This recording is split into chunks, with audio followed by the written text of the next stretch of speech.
পাম্পগুলো এই যে সিন্ডিকেট শুরু করলো ভাই, এই 2 দিনেই আপনাদের তেলের সংকট। তো কেমন আছেন সবাই? আশা করছি সবাই ভালো আছেন। সো যাইতেছি হচ্ছে এখন পেট্রোল পাম্পে। তো বাংলাদেশের যে অবস্থা, তেল শেষ হওয়ার আগেই তেলের ক্রাইসিস দেখা দিয়েছে, বিশেষ করে পেট্রোল পাম্পগুলোতে। সরকারের উক্তি অনুযায়ী হচ্ছে বাংলাদেশে অ্যাটলিস্ট 14-15 দিনের তেল রিজার্ভ থাকে। তো ইরান ইরান ইরান ইসরায়েল যুদ্ধের আজকে সম্ভবত 9 থেকে 10ম দিন।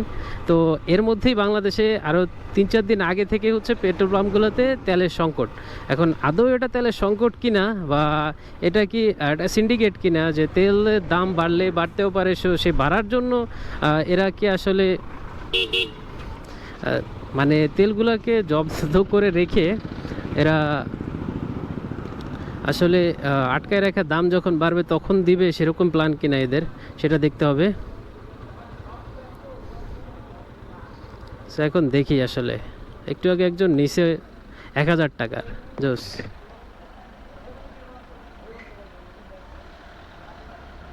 ভাই তেল নাই?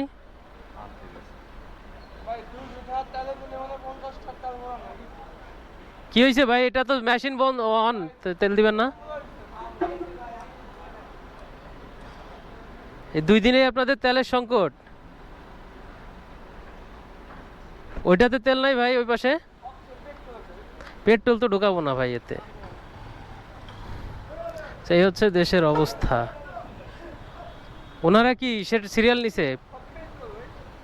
আচ্ছা, তো পেট্রোলের জন্য হচ্ছে ওই সিরিয়াল করতেছে, কারণ অকটেন খুঁজতে যাইতে হবে। আরও দূরে, আর একটা থেকে আরেকটা দূরত্ব প্রায় 5 কিলোমিটার 7 কিলোমিটারের মতো। তো এখন যাইতেছি, যদি না পাই তাইলে কিন্তু ভাই বেহাল দশা। আমার অলরেডি হচ্ছে ইমার্জেন্সি সিগন্যাল চলতেছে। এখন আমরা চলে আসছি গোপালগঞ্জের আরেকটা পেট্রোল পাম্প। এখন চলেন দেখি এখানে তেল পাওয়া যায় কিনা। অকটেন আছে ভাই? অকটেন আছে?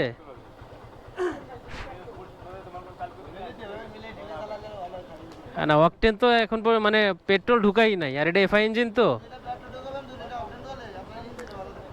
এটা অন্য যারা কার্বোরেটর বাইক ইউজ করে তারা, তাদের জন্য ঠিক আছে।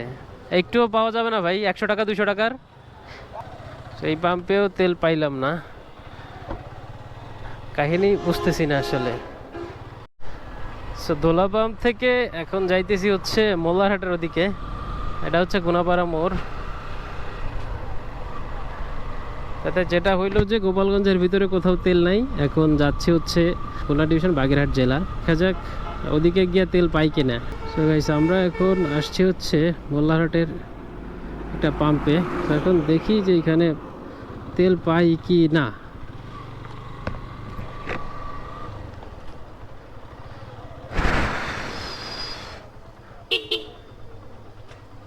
তেল নাই ভাই?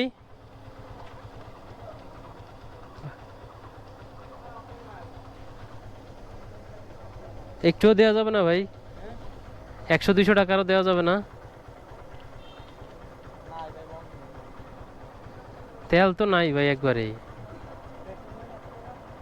পেট্রোল তো ভরি নাই কোনো দিন। 100টার অকটেন দেন যদি থায়। রহিমা ফিলিং স্টেশন তেল দিল না।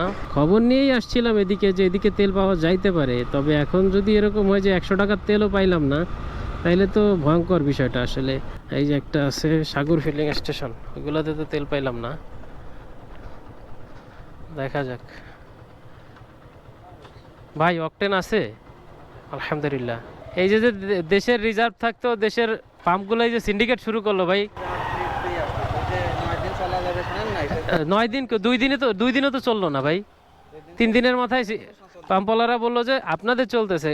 কয়টা, যে কটা কটা, একটা দুইটা তিনটা 4টে আসলাম। এই আগে বছর ঢুকছেন, হ্যাঁ এই সংকটের সময় তো ঢুকছেন, হ্যাঁ।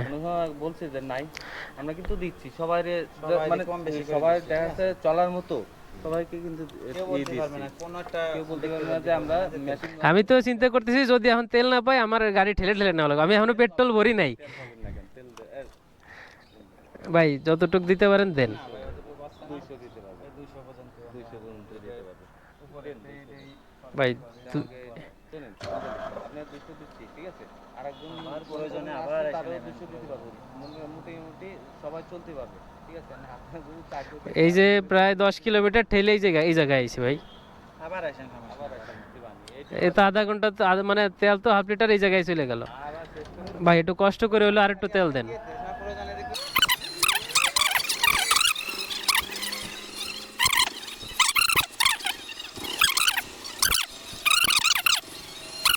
কাহিনী হচ্ছে 400 টাকার তেল নিতে পারছি গতকালকেও নাকি এখানে ফুল ট্যাঙ্কিও তেল দিছে, বাট আজকে ওনারা 200 টাকার বেশি তেল দিচ্ছে না। প্রজেক্ট লসও বলা যায় না যে 10 কিলোমিটার খরচ করে এসেও 400 টাকার তেল নিতে পারছি। তুই দেখলেই তো তেল নিয়ে কেমন ক্রাইসিস চলতেছে, কেমন সিন্ডিকেট চলতেছে, তো সবকিছু মিলে চলতেছি। তারপরেও তো ভিডিওটি এই পর্যন্তই রাখতেছি। ভিডিওটি ভালো লাগলে like comment share and subscribe করে রাখবেন।